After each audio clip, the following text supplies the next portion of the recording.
legend continues. Welcome back to BitCrush, the only channel that reviews games before they even remember they exist. Today we're diving headfirst into the dark, the weird, the painfully indie, and the AAA soul crushers that'll ruin your backlog in your free time in equal measure. From cursed dungeons to cozy towns that definitely want to murder you, we've scraped the deepest corners of gaming purgatory to bring you the most unhinged, under-the-radar, and why is this so good upcoming titles. So buckle up, because this list is stacked, slightly unstable, and smells faintly of emotional damage. Tiny Hero Courier.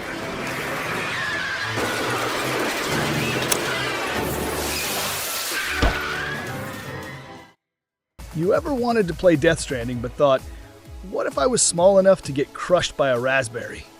Welcome to Tiny Hero Courier. It's a forest adventure where you're a bite-sized delivery legend navigating a world that looks like nature threw up a fairy tale. There's no combat, just climbing, crawling, gliding, and delivering microscopic mail like your life depends on it. But don't be fooled by the cutesy aesthetics. Every step is a reminder that you are nothing. A literal ant dodging beetles, tiptoeing through puddles that might as well be oceans. It's gorgeous, sure. Unreal Engine 5 is doing its thing with lighting and atmosphere. But let's be honest, you're here to feel something while delivering leaf-wrapped love notes to other insects. Minimalist, emotional, and maybe low-key a therapy session in disguise.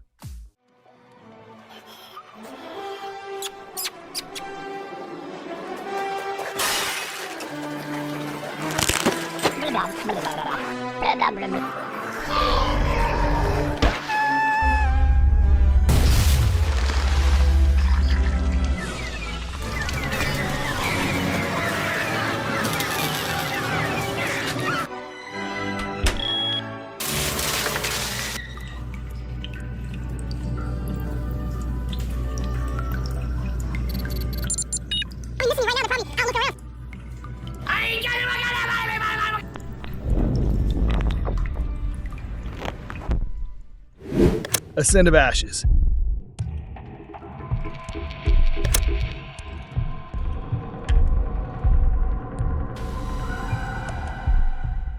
Ascent of Ashes is what happens when a colony sim wakes up one day and decides it's done playing nice.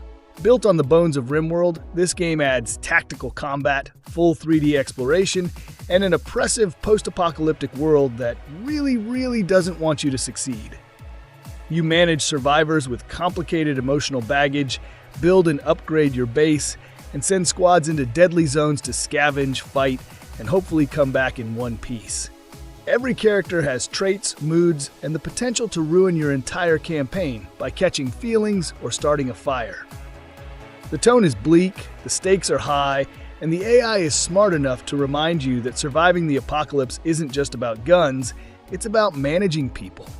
Which, frankly, is way harder.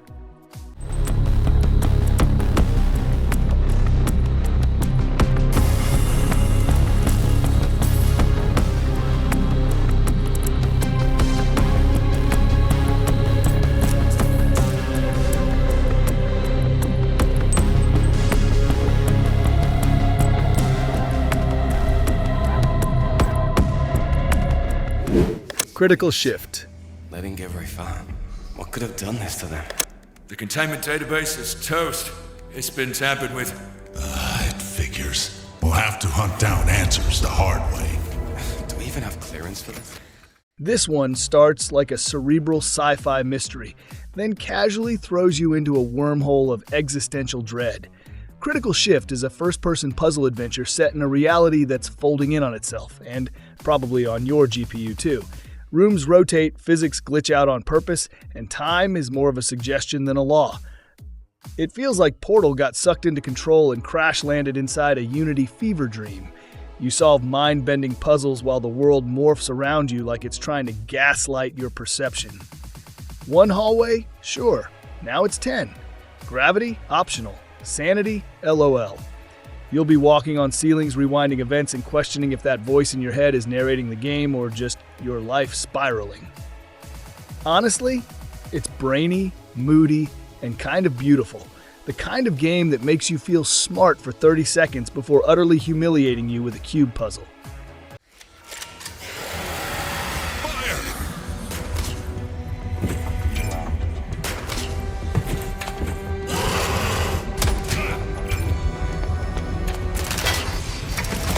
Holy shit!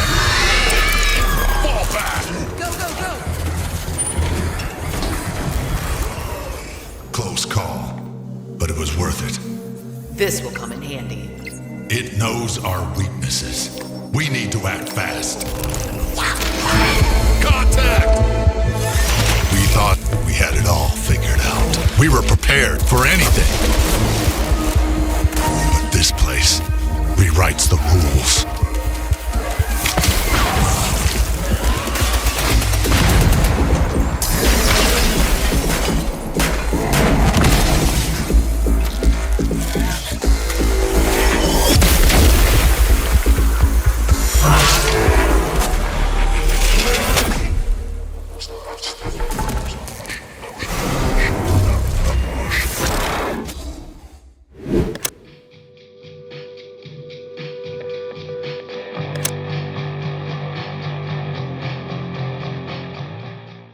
It's been called Grand Theft Cthulhu, and that might be underselling it.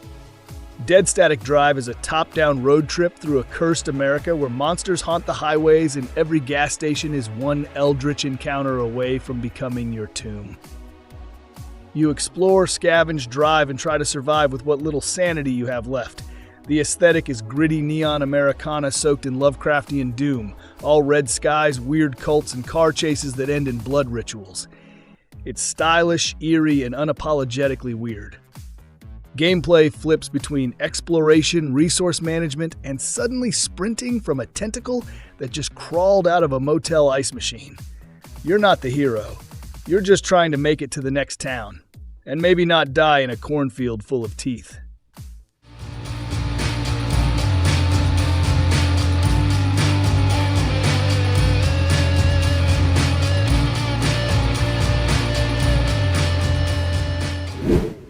Glasshouse.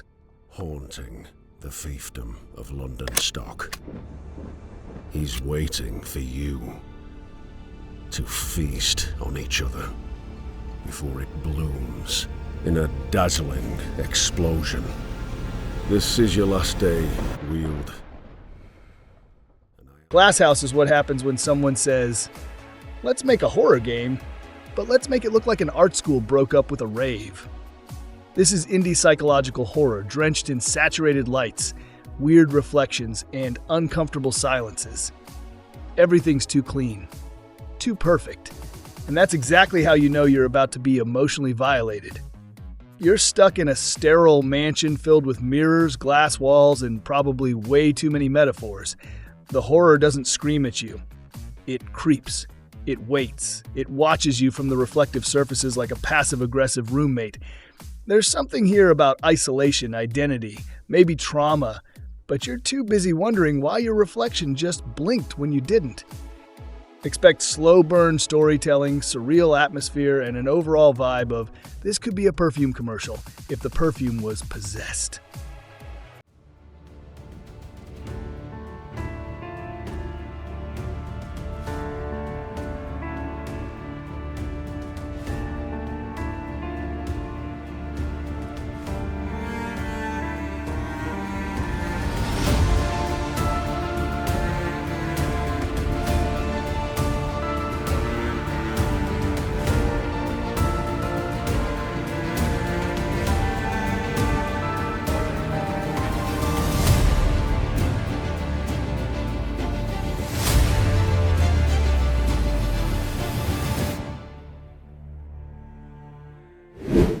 Been in a situation where you need to do something simple, but somehow you just can't.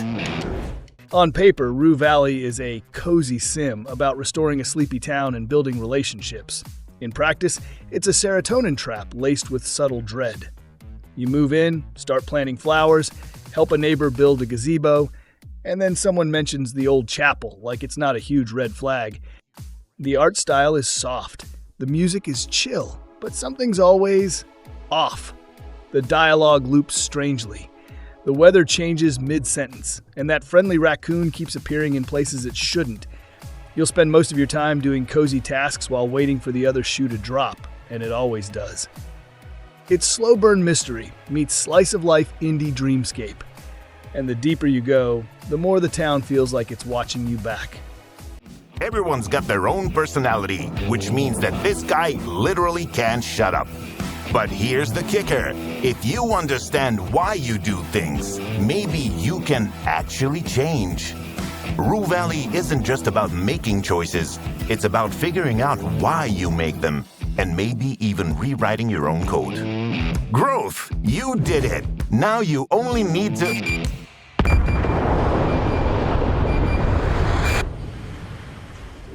Liminal Point. Forget what happened on that night in this city. Oh, but...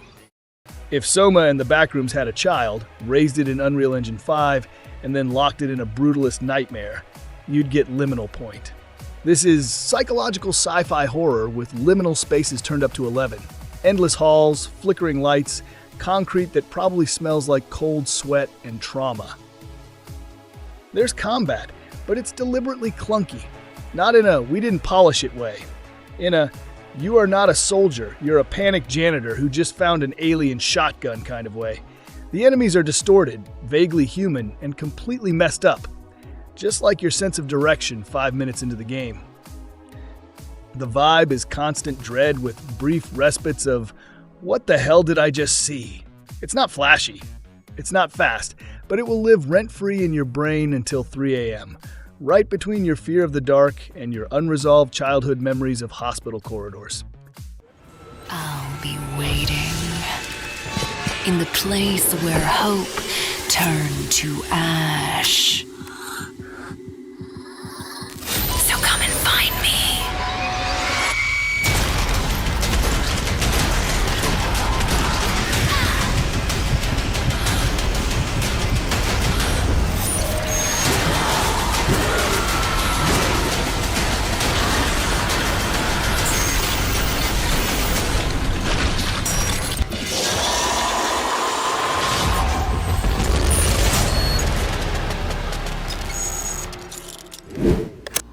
Westland Survival.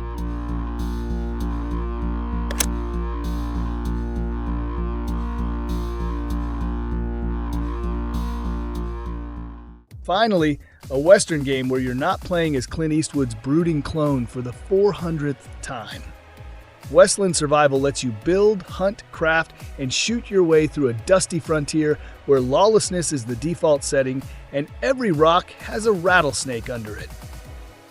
It's top-down, MMO-light survival where the real danger isn't bandits or coyotes. It's your own poor inventory decisions. You'll chop trees, craft gear, upgrade your homestead, and die repeatedly trying to deliver mail across enemy-infested canyons. PvE? Sure. PvP? Oh yeah. PvE yourself? Constant.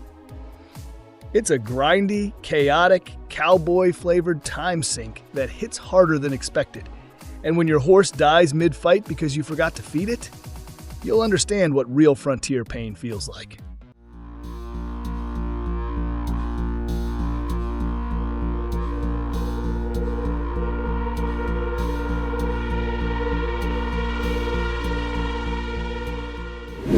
Warhammer 40,000, Mechanicus 2.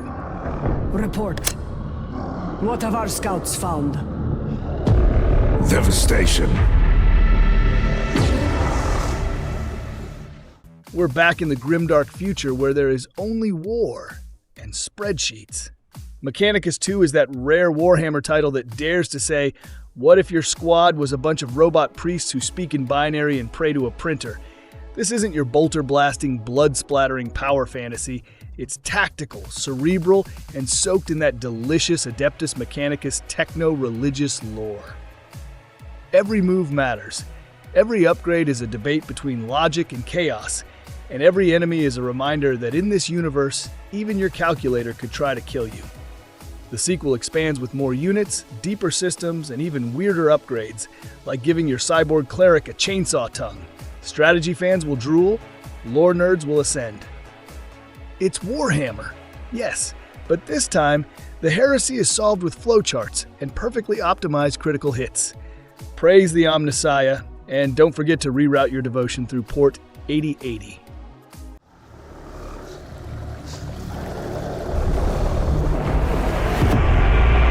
Tomb structures are active across the planet. The Necron lords awaken their legions for war. Undying warriors and technological horrors are decimating the Imperials.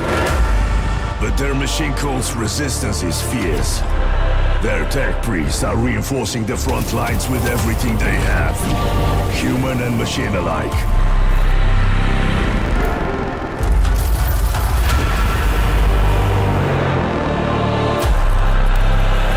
It's a bitter fight to maintain their production capabilities and make the Necrons pay for every inch of ground taken. That ground, though, is now within the Imperial cities. It'll be no easy thing securing our target amidst this destruction. Luck has, need keeps, toil earns. Is the Oathband ready to deploy? Our hearts burn, Lord Courier. Where do we strike? Wherever the wisdom of the Votan decides. The ancestors. Dark Pain.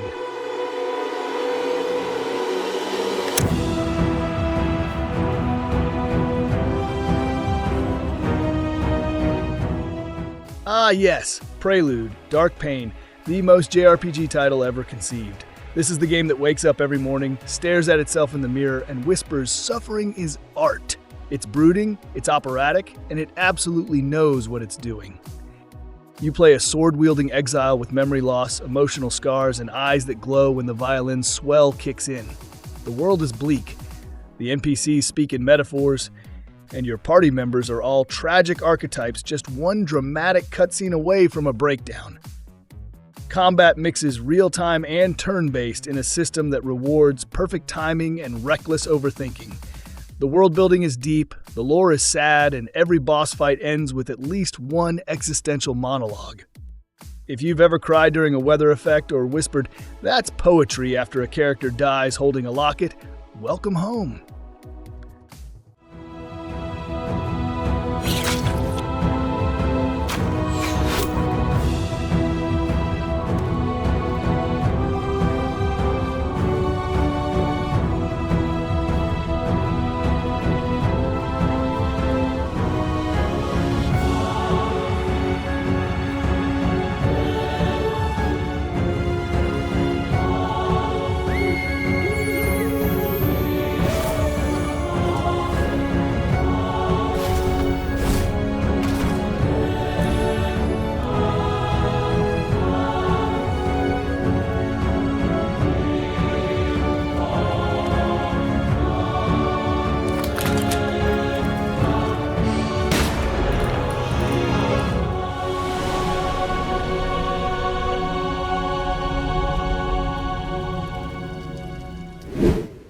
Moonlighter 2.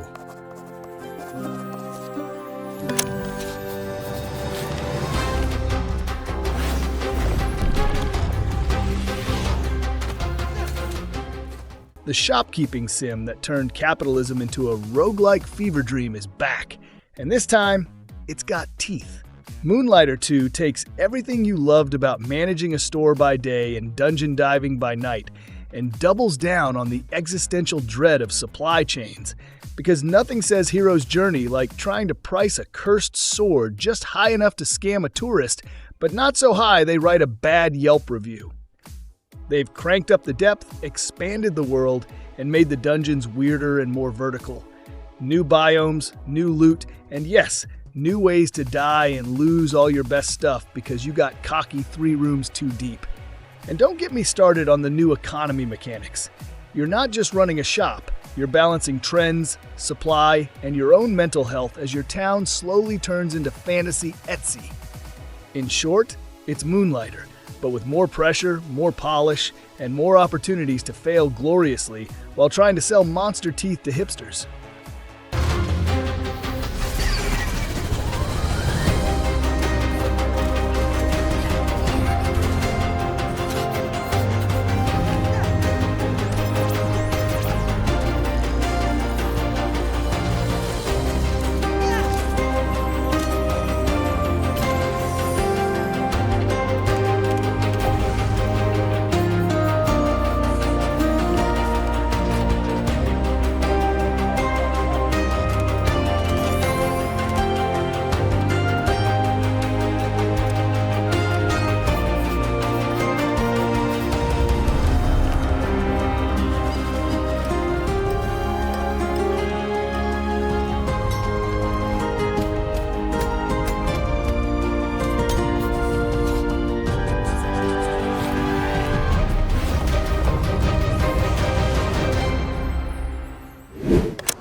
If Stardew Valley and Harry Potter had a love child and raised it on Tumblr, fanfiction, and cottagecore TikToks, you'd get Witchbrook. It's part life sim, part wizard school RPG, and all about making you feel like a slightly awkward magic student with killer fashion sense and social anxiety. You go to classes, learn spells, garden weird plants, flirt awkwardly with emotionally complicated villagers, and attend seasonal events that feel like Hogwarts meets a local indie farmer's market. There's fishing, sure, but there's also potion crafting, ghost hunting, and conversations that might unlock a tragic backstory or a cute date, depending on how you answer. It's charming as hell, dangerously cozy, and 100% designed to eat your free time like a magically cursed bag of chips. You won't even notice you've played 40 hours until your real plants die.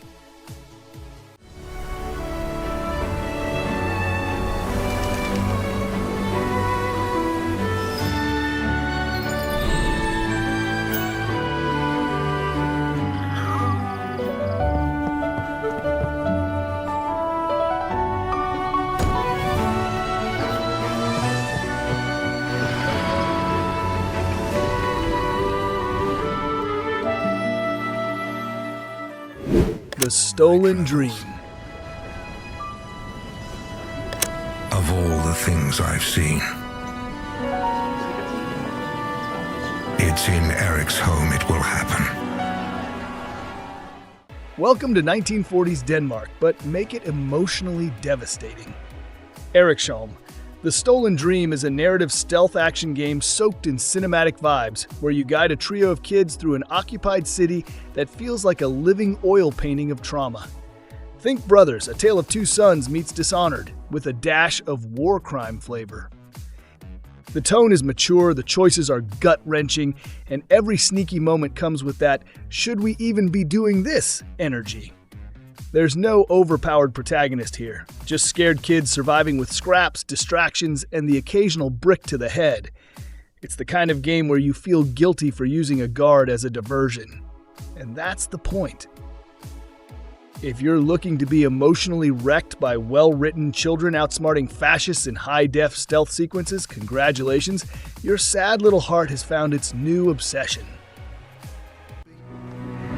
This should get the crates moving again. Look for the main control, maybe. Do I look like an engineer?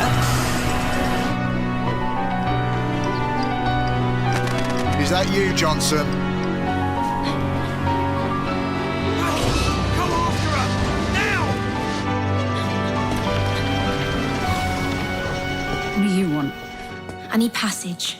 You told me you wanted out. You and your brother. You said you're done with this, it's too dangerous, not what you wanted. That's actually why I'm here. I respected your decision because I thought you respected me. This isn't about me. Oh, it's always about you, Hannah, and now you've brought the police here. They're looking for Herman. You want passage, huh? And that's it? I'm not keeping these for you anymore, you're taking with you this time.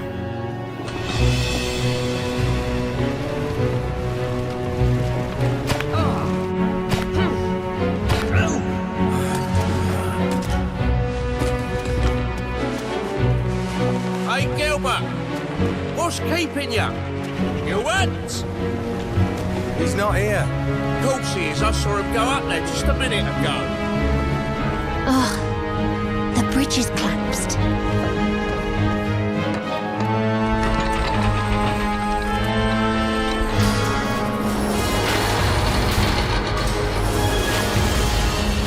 Captain Lander, what about him?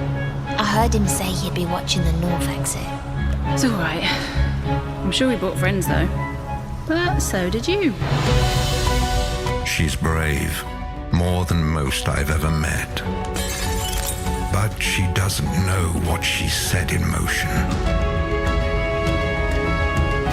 So, this is what money looks like.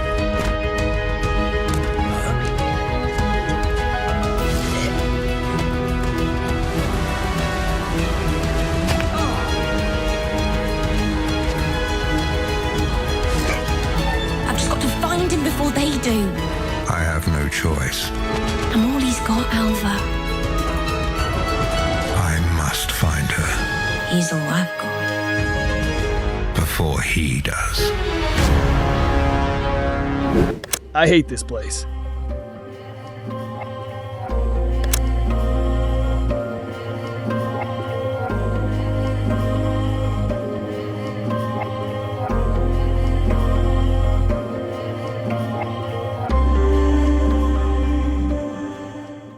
With a title like I Hate This Place, you already know it's not trying to be subtle. It's a survival horror game where you're dropped into a cursed, fog-drenched town that feels like Silent Hill's emotionally unstable cousin. The buildings whisper, the mirrors lie, and the collectibles, they judge you. Gameplay is exploration-heavy, with stealth and puzzles layered in like trauma frosting. Every door creaks in just the wrong way. Every NPC feels like they're about to either give you a quest or eat you. The monsters aren't fast, but they're always just behind you. And the entire world seems like it's reacting to your nerves, which is a nice way of saying it wants you to panic. It's beautifully oppressive and narratively unhinged, perfect for people who like their horror with a side of therapy bills.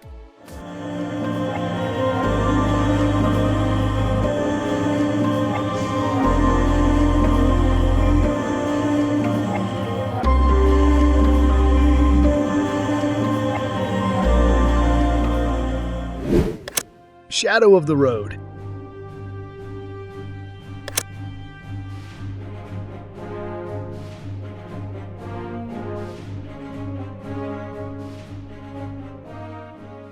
This game asks the important question: what if feudal Japan had a turn-based rebellion system and a whole lot of existential magic? Shadow of the Road blends samurai honor with alternate history fantasy, and the result is part visual novel, part tactical RPG, and 100% drama. Every character feels like they've got at least 3 tragic backstories and a ghost in their sword. The art style screams Kurosawa fan with a Game Pass subscription, and the writing leans hard into poetic melancholy. You're not just fighting the shogunate, you're unpacking generational trauma with every slash. Mechanics-wise, it's slow, methodical, and rich with choice, but the real hook is the vibe. Stylish, sorrowful, and somehow both ancient and speculative at the same time. It's like if Fire Emblem got a philosophy degree and started journaling in haiku.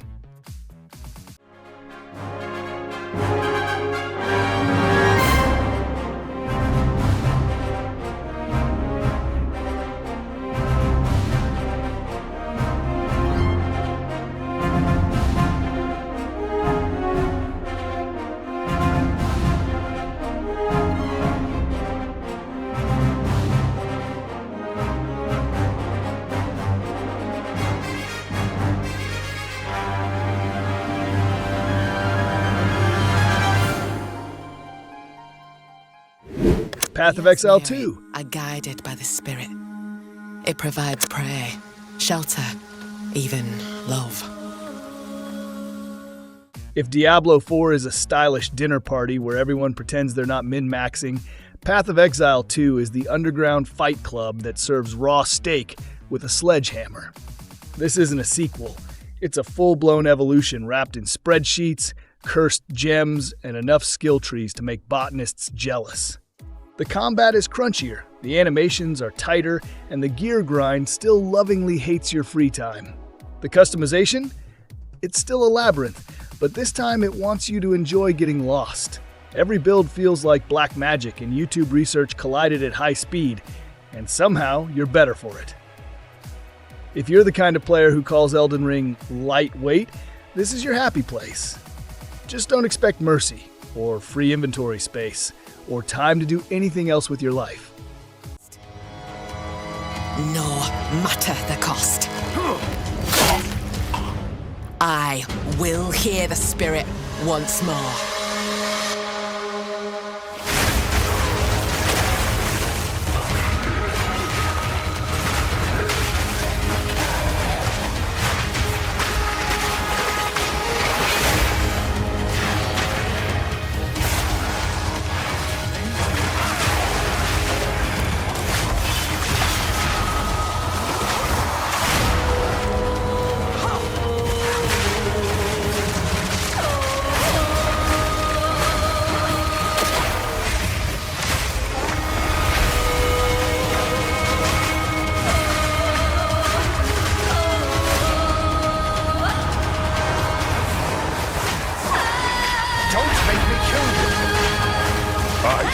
faith in your blood.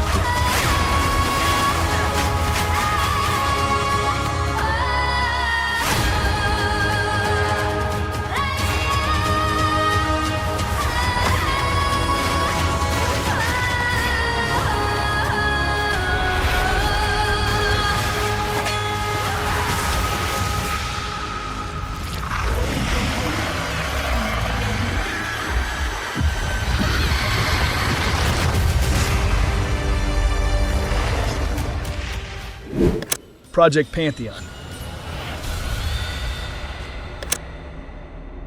What manner of calamity requires my attention?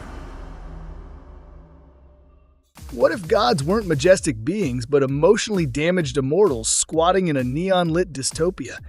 Project Pantheon throws you into a third-person action RPG where mythology meets corporate collapse, and every divine being is one bad day away from a mental breakdown. You don't just play a hero, you play a low-tier deity, clawing your way up Olympus 2.0 while fighting corrupted monsters and boardroom demigods. The combat? Flashy and brutal. The dialogue? Dripping with snark. And the setting? Like Blade Runner took a crash course in Greek mythology and went rogue. It's chaotic, stylish, and surprisingly reflective. Every power-up feels like a middle finger to fate. Every cutscene feels like a therapy session for forgotten deities. This isn't your dad's Pantheon, it's the reboot, and it's bleeding neon. Let's see. Gods. Their relationship with you mortals has always been complicated. This, however, is new and rather inconvenient. Arrogant as they were, the gods served the cycle. They served the order. No more, it seems. I dread to think how many afterlives have been disrupted.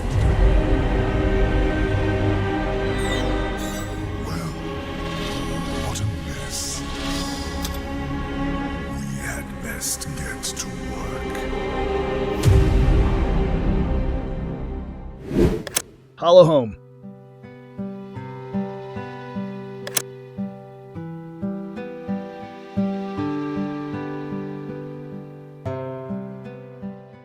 Hollow Home doesn't waste time pretending things are okay. You're a child in a city that's falling apart, politically, environmentally, emotionally. It's a third-person stealth survival game where your only weapons are fear and quick feet. There are soldiers in the streets, shadows in the hallways, and a constant sense that you're one wrong step away from disappearing. The city itself is the main character, a twisted, beautiful wreck filled with danger and ghost memories.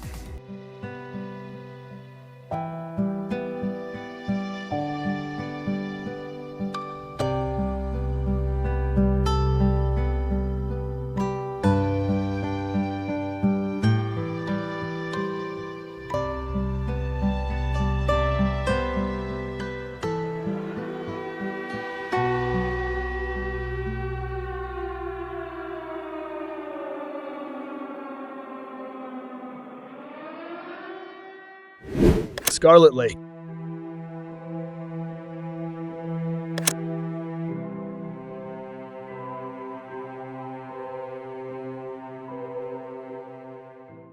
On the surface, Scarlet Lake looks like a cozy detective sim in a sleepy lakeside town. But give it 5 minutes and you'll realize, this town is a meat grinder for sanity. It's Twin Peaks with fewer donuts and more cryptic murders. You're the outsider, the detective, but this place doesn't want answers. It wants you to feel watched. The aesthetic is pixel art noir with a modern twist. Think fixed camera angles, VHS overlays, and a soundtrack that makes you question if you're the hunter or the hunted. You're solving crimes, sure, but half the time you're wondering if the crimes are even real or if the lake itself is gaslighting you. There are dialogue choices, moral dilemmas, and secrets buried so deep the game dares you to dig them up. And when you do, Don't be surprised if reality starts glitching. This one's for fans of story-rich games who like their mysteries soaked in paranoia and just a hint of cosmic dread.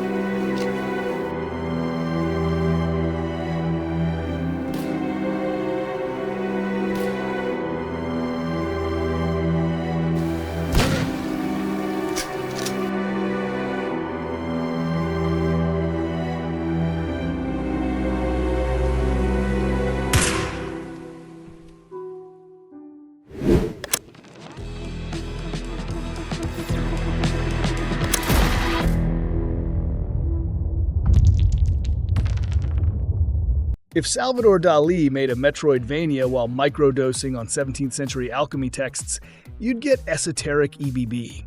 It's surreal, cryptic, and aggressively artistic. The combat is floaty, the narrative is indecipherable on purpose, and the map looks like it was drawn by a haunted cathedral. You fight with spells that change depending on what planetary phase you're in. You collect relics that do things like invert sorrow. You talk to creatures that refer to you only as the Marrowborn. It's not trying to make sense. It's trying to make you feel something. Confusion, awe, mild panic. You won't know what's going on for the first 10 hours. And by the time you do, it's too late. You're emotionally compromised and physically addicted.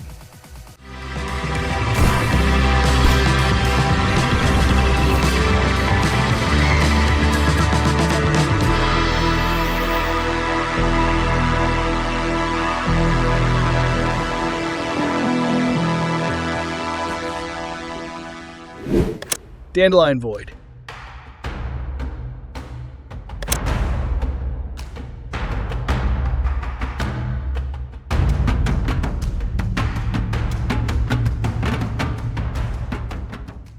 This is the game for people who stare at clouds and wonder if they're sentient.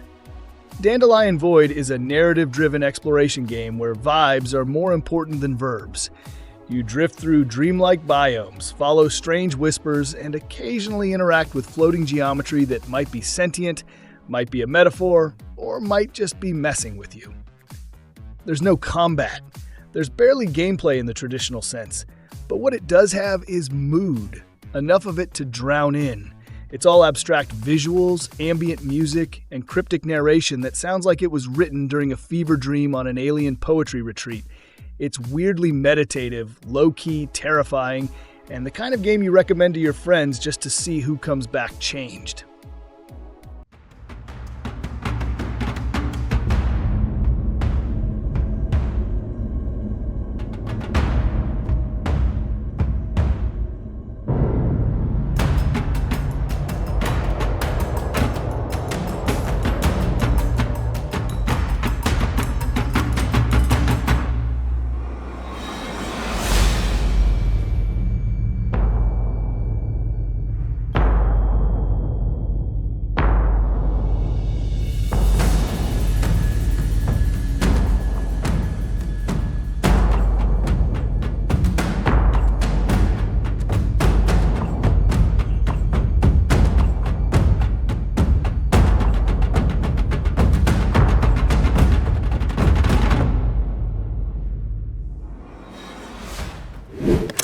Carbon.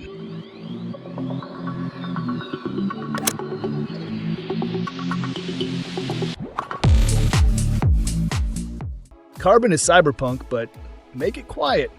You're not a merc with a minigun arm. You're just a drifter with a messed up past, a malfunctioning implant, and enough baggage to start a philosophy podcast. This game is about atmosphere, choices, and the uncomfortable truth that the future sucks just as much as the past. It's just shinier. It's all rusty neon, synth drones, and whispered dialogue. You explore dense, interconnected urban ruins, solve puzzles, talk to sketchy people with incredible hair, and try to keep your broken tech body from melting down. No HUD, no hand-holding, just you and the city. And the city hates you. This isn't about saving the world. It's about surviving one that already gave up.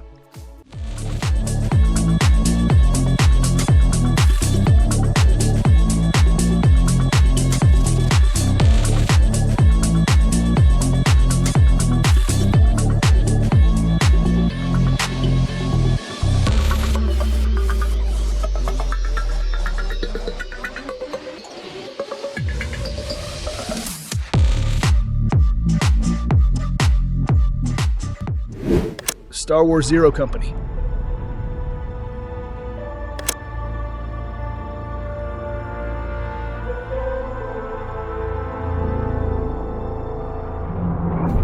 When people talk about the Clone Wars, they talk about the big moments, the crisis points. So you wanted a Star Wars game that wasn't about Jedi trauma or lightsaber acrobatics? Cool. Here's Zero Company, a gritty, boots-on-the-ground squad shooter that drops the space opera nonsense and says, what if we just let the grunts tell the story? You're not the chosen one. You're the guy cleaning up after them. It's tactical, intense, and looks like someone fed Spec Ops The Line and Rogue One into Unreal Engine 5 and pressed go. You manage your team, make snap decisions under fire, and watch as those decisions slowly eat your soul. There's moral grayness, galactic grime, and dialogue that actually treats war like it's not just pew-pew fun time. If you've ever wanted Star Wars to stop pretending war is sexy and just let you feel bad in Dolby Atmos, congratulations, your game has arrived! Setting aside their differences to take on the impossible.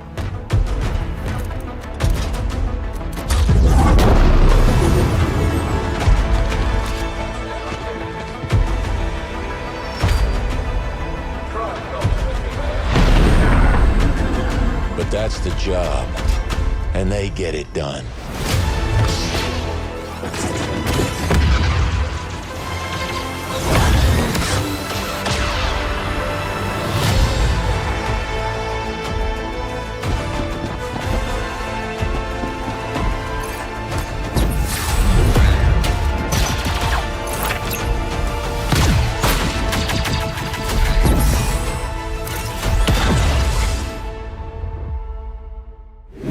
Hopetown.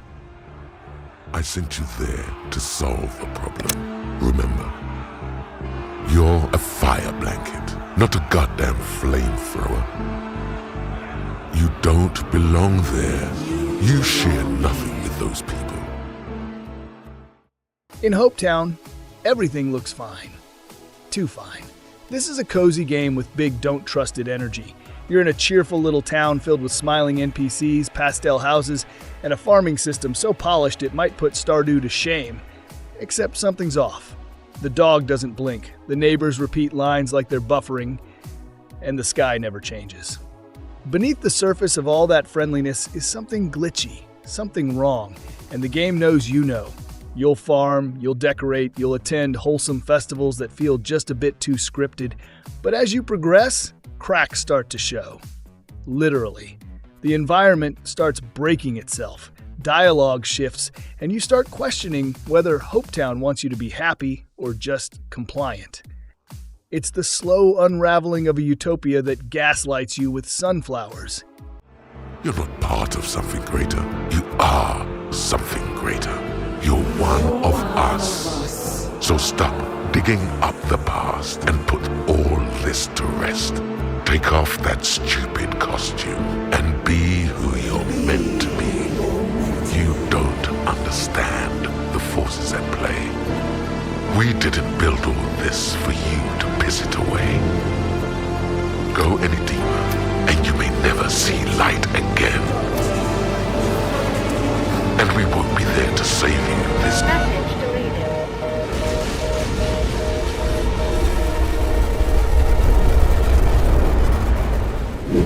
Spark in the Dark.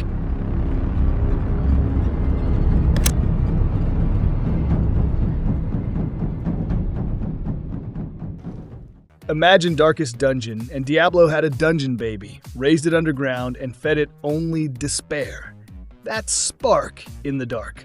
A hardcore isometric dungeon crawler where the light source is tiny, the monsters are hideous, and your odds of survival are mathematically depressing. It's slow, brutal, and extremely deliberate. Every step forward is a gamble. Every enemy encounter is a lesson in humility. You're not a hero. You're a desperate soul scraping through cursed corridors, hoping your torch doesn't burn out before your sanity does. Combat is methodical, loot is scarce, and death is more frequent than tutorial tips. And the vibe? Full-on medieval doomcore. If you're into punishing, oppressive atmospheres with just a flicker of hope, this Spark might be for you.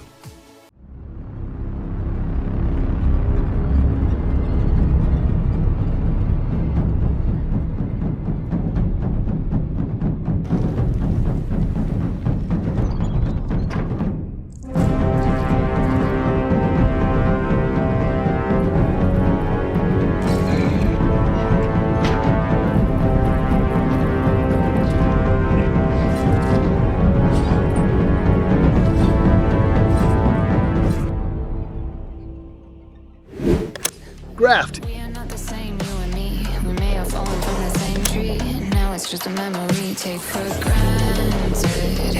Everything in between, it's the way that we live underneath. You wake up in a decaying biomechanical nightmare, and the first thing you see is your arm. Except it's not your arm anymore. Welcome to Graft, a horror action game where flesh and metal are in a codependent relationship that neither of them really consented to. The whole world is alive, but not in a friendly way. The environments breathe.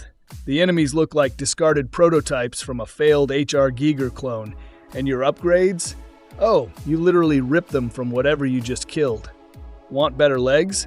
Hope you're okay with mutilating a corpse that used to be a light fixture. Combat is brutal, survival is a suggestion, and the whole aesthetic screams surgical body horror meets post-industrial fever dream. It's not here to comfort you, it's here to crawl under your skin, and maybe replace it.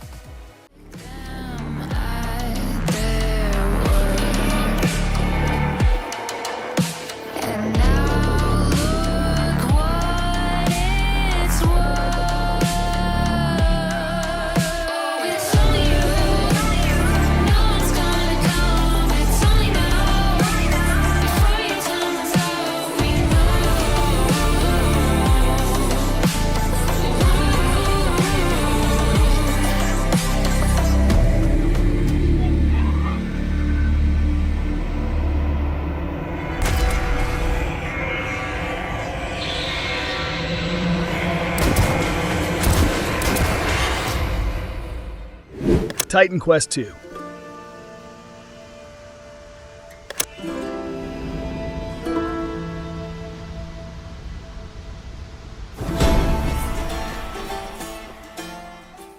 Ancient mythology is back on the menu, and this time it's spicier. Titan Quest 2 drags you back into the mythic chaos of gods, monsters, and the kind of loot that would make Kratos jealous. But don't expect a modern ARPG dopamine fest. This one's got old-school grit with a facelift. It's slower than Diablo 4, smarter than Path of Exile, and surprisingly tactical for something that lets you beat a Hydra to death with an enchanted frying pan. The environments are gorgeous, the monsters are massive, and the build customization is deep enough to ruin your sleep schedule. Oh, and the devs actually respect your intelligence. Wild, I know. If you miss RPGs that let you think, plan, and break the meta without a battle pass breathing down your neck, this is your comeback tour.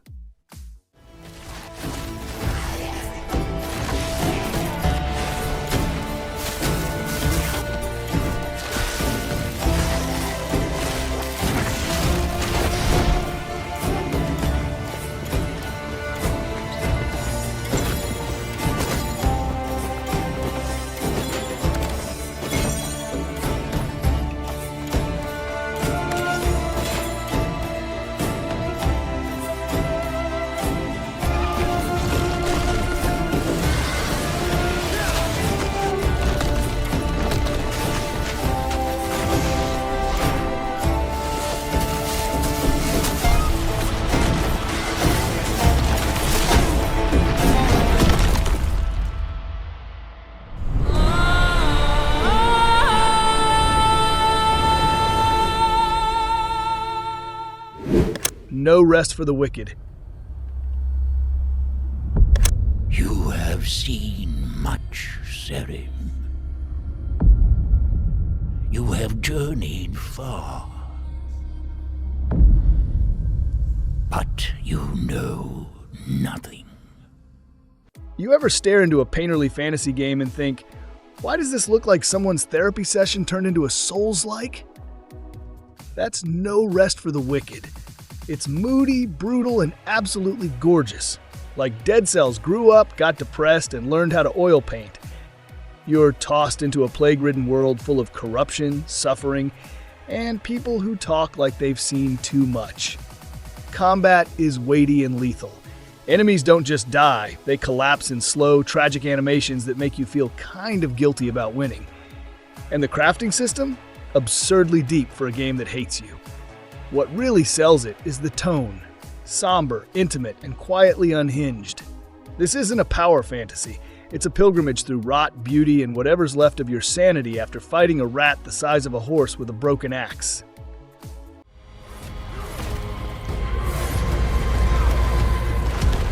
Let us return the favor. If the gate falls, so may Sakra. Go, Seren. You must bend death to your will.